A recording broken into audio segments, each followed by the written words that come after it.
Hello students, plant pathology में हमने पिछले वीडियो में late blight of potato disease को स्टार्ट किया था, जिसमें हमने इसके सिम्टम्स, कॉजल एजेंट के बारे में बात की।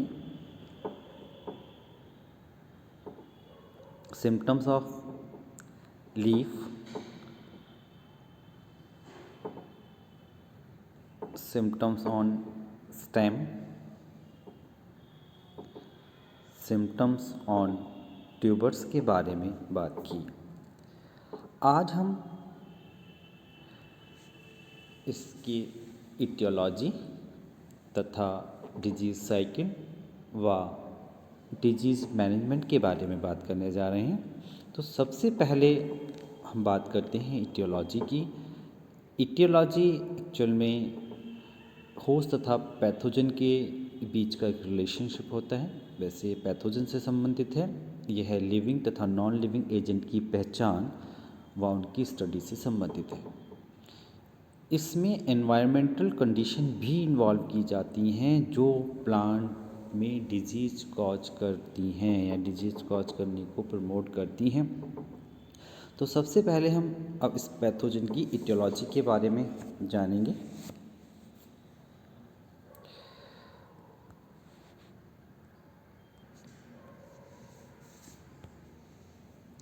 इस पैथोजन का माइसीलियम इंटरसेलुलर, सिनोसिटिक, एंडोपैरासाइट था ब्रांच्ड होता है। यदि इसके माइसीलियम की बात करें पैथोजन की, क्योंकि वो माइसेटिस का मेंबर है तो उसका माइसीलियम सिनोसिटिक होता है, इंटरसेलुलर होता है, एंडोपैरासाइट तथा ब्रांच होता है।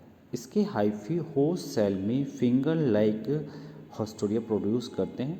इनकी मेन बात होती है कि जब जो हाइफी हैं फंगल हाइफी होस्ट सेल में अपने आप को एस्टेब्लिश कर लेते हैं तो उसको वहाँ से न्यूट्रिशन एब्जॉर्ब करने के लिए वो एक स्पेशल प्रकार के स्ट्रक्चर हॉस्टोरिया प्रोड्यूस करते हैं। एक सकिंग जो हॉस्टोरिया होते हैं एक्चुअल में सकिंग ऑर्गन्स होते हैं और इस केस में फिंगर लाइक होते हैं।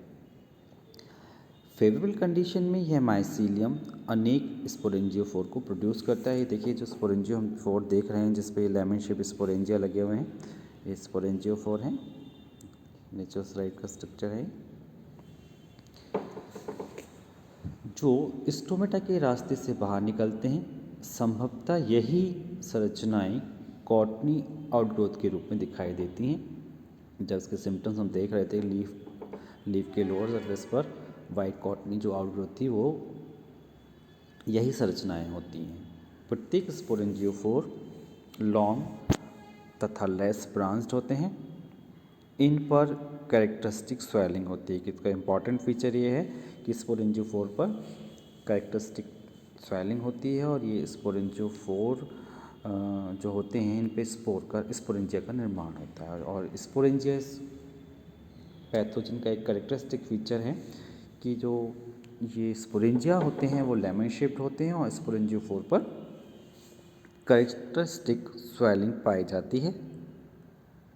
देखिएगा इस प्रकार से ये स्पोरेंजिया हैं, ये स्पोरेंजियोफोर हैं और ये माइसीलियम है, ये होस्ट सेल है जिससे ये स्पोरेंजियोफोर निकले हुए हैं। स्पोरेंजियोफोर पर ये लेमन शेप्ड स्पोरेंजिया दिखाई दे रहे हैं इस तरीके से। तो यदि हम इसकी टीएस कार्ड इन्फेक्टेड लीफ की टीएस कार्ड के देखें तो हमें इस प्रकार से दिखाई देता है।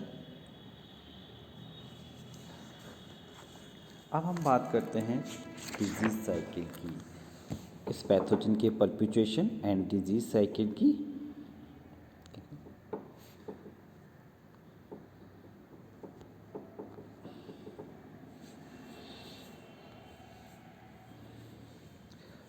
एक साइंटिस्ट जो हैं बीनॉट, जिन्होंने लेट ब्लाइट का विस्तृत अध्ययन किया है। बीमाउंट नामक साइंटिस्ट ने लेट ब्लाइट का विस्तृत अध्ययन किया। उनके अनुसार यदि 2 दिन तक जब टेम्परेचर कम और रिलेटिव ह्यूमिडिटी ज़्यादा हो, करीब 10 दिन बाद हम देखें कि यह डिजीज़ बहुत अधिक सीवियर फॉर्म में आ जाती है। अगर एक ऐसी कंडीशन जिसमें 2 दिन तक अगर ऐसी कंडीशन रहे जब टेम्परेचर कम हो, रिलेटिव ह्यूमिडिटी हाई हो, तो करीब 10 दिन में ये इन्फेक्शन की सबसे वर्स्ट स्टेज आ जाती है, सबसे इन्फेक्शन सीवियर फॉर्म में आ जाता है। तब इस पीरियड को बी माउंट पीरियड कहते हैं। साइंटिस्ट के नाम पर ही इसका नाम रखा गया है, बी माउंट पीरियड। भारत के मैदानी क्षेत्र विशेषकर उत्तरी भारत में यह डिजीज़ अनेक क्षेत्रों से रिपोर्टेड है। अधिकांश साइंटिस्ट के अनुसार यह पैथोजन सीड पोटैटो में मुख्य रूप से परपिचुएट करता है। यानी जो इन्फेक्शन होता है, फर्स्ट इन्फेक्शन जो होता है वो सीड पोटैटो से होता है, सीड पोटैटो से होता है, जिसके अतिरिक्त खेत में टूटे हुए या किसी कारण से कूड़े आदि में फेंके हुए इन्फेक्टेड ट्यूबर के उगने से भी ये डिजीज़ फैलती है। जैसे कुछ इन्फेक्टेड ट्यूबर को यदि हमने गहरे गड्ढों में नहीं दबाया हो और उसको ऐसे ही यदि हम खेत में फेंक दें, तो जो इन्फेक्टेड ट्यूबर होते हैं इससे ये डिजीज़, ये देखिएगा,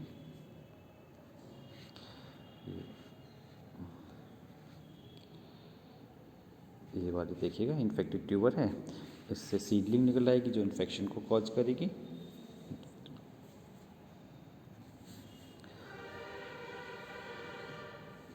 इस पैथोजन के एसेक्सुअल रिप्रोडक्टिव स्ट्रक्चर को स्पोरेंजिया कहते हैं, जो कंडीशन के अनुसार डायरेक्ट या इनडायरेक्ट जर्मिनेट करते हैं। तो डायरेक्ट जर्म ट्यूब द्वारा जर्मिनेट कर सकते हैं या इनडायरेक्ट जूस पोर द्वारा भी ही जर्मिनेट करते हैं, और दोनों ही स्ट्रक्चर होस्ट को इन्फेक्ट करके लाइफ साइकिल को रिपीट करते हैं। इस प्रकार इसकी लाइफ साइकिल चलती है।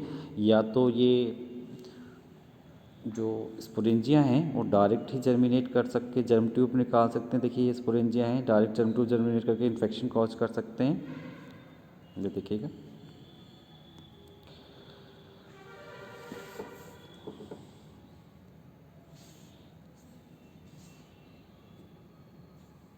देखिए स्पोरेंजिया इस तरीके से स्पोरेंजिया वर्सेस स्पोरेंजिया निकले, डायरेक्ट उन्होंने जर्म का जर्मिनेशन किया है और लीफ को इन्फेक्ट कर लेते हैं।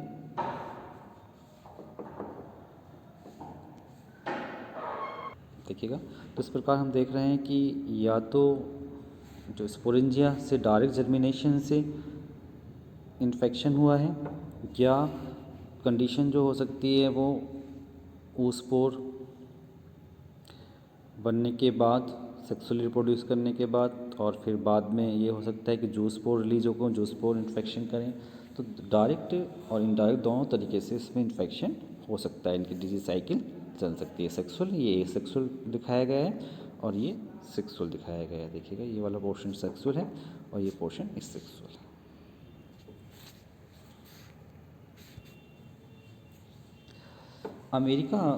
अमेरिका, मैक्सिको इत्यादि कंट्रीज़ में लाइव स्पोर पाए गए हैं।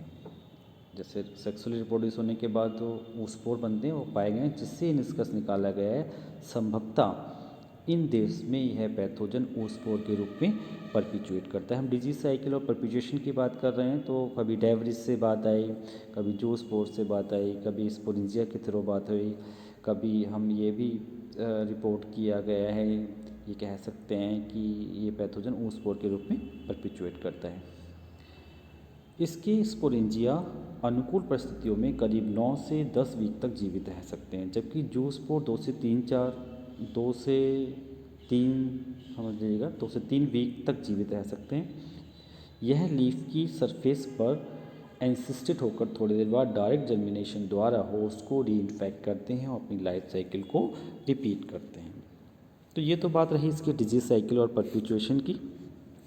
अब हम बात करेंगे डिजीज़ मैनेजमेंट की, डिजीज़ कंट्रोल की। तो ये हमें जान लेने वाली बात है इन जनरल कि जो डिजीज़ की कंट्रोल होते हैं वो 2 तरीके से होते हैं, 2 मेथड द्वारा हम कंट्रोल कर सकते हैं। इन जनरल वो कंडीशन जिसमें डिजीज़ होने से पहले हम प्रिकॉशनली कुछ मेथड अपनाते हैं, प्रिवेंटिव या प्रिकॉशनली, प्रिवेंटिव या प्रोफाइलैक्टिक मेथड उनको बोलते हैं, जो डिजीज़ होने से पहले प्रिवेंशन बतौर हम कुछ मेथड अपनाएंगे वो कहलाते हैं प्रिवेंटिव मेथड या प्रोपाइलेटिव मेथड। तो इस डिजीज़ में जो प्रिवेंटिव मेथड और क्यूरेटिव मेथड दोनों ही कारगर सिद्ध होते हैं। क्यूरेटिव मेथड बोलते हैं कि ऐसे मेथड जो डिजीज़ होने के बाद उसको क्योर करने के लिए उपयोग में लाए जाते हैं। तो यदि हम पहले प्रिवेंटिव मेथड की बात करें तो प्रिवेंटिव मेथड हो सकते हैं,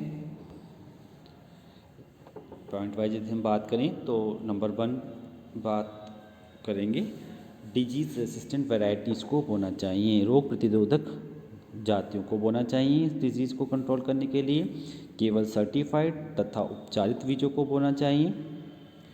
क्वारंटाइन लॉ को फॉलो करना चाहिए। क्वारंटाइन लॉ क्या होता है ये हम नेक्स्ट वीडियो में बताएंगे। डिजीज़ फ्री एरिया के हेल्दी क्रॉप से प्राप्त सीड को बोना चाहिए। कभी भी डिजीज़ प्लांट से हमें सीड यूज़ नहीं करने चाहिए। जो डिजीज़ प्लांट हैं उनके सीड हमें यूज़ नहीं करने चाहिए।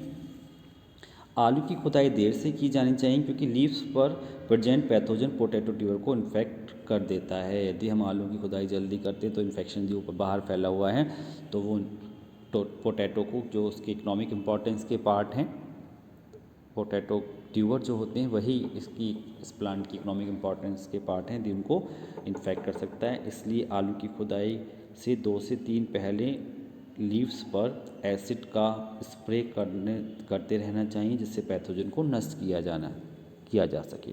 और बहुत ही इम्पॉर्टेंट एक हम प्रिकॉशन इसमें ले सकते हैं, आलू की फसल पर मिट्टी काफ़ी ऊंचाई तक चढ़ाई जानी चाहिए जिससे हम पैथोजन और जो हमारा प्रोडक्ट है इकोनॉमिक इम्पोर्टेंस का प्रोडक्ट जो ट्यूबर है उसके बीच फासले को बढ़ा सकें। जितना ज़्यादा मिट्टी का चढ़ी होगी उतने इन्फेक्शन के चांसेस कम रहते हैं।